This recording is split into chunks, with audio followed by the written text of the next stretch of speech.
کہ اگر بندہ آپس میں اگر کسی سے حسد کرتا ہے، کینہ رکھتا ہے،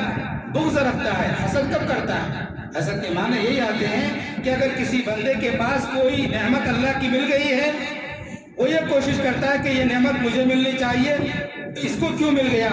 اس کو یہ اتنا بڑا کیوں ہو گیا، اس کو اتنی بڑی عزت کیوں مل گئی، اس کو یہ نہیں ملنی چاہیے تھی، اتنی بڑی دولت ان کو کیسے مل گئی، یہ دولت ان کی ختم ہونی چاہیے تھی، مجھے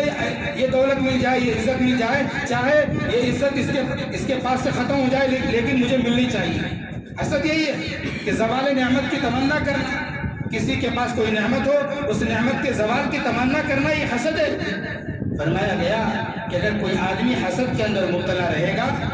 ہزار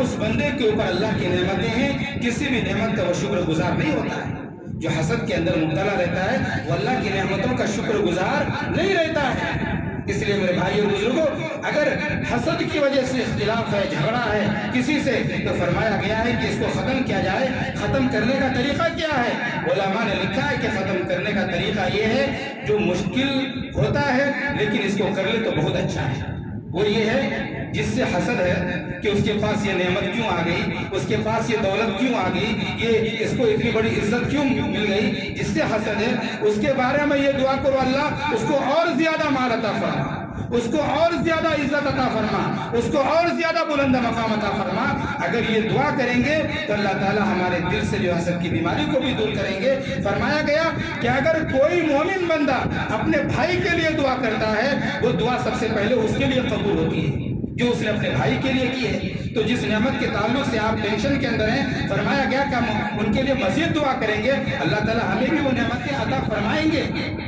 لیکن یہ ایسا مشکل ہوتا ہے، لیکن یہی کرنے کا حکم دیا گیا ہے کہ جس سے ہمیں حسد ہو، بغض ہو، جس بنیاد پر بھی،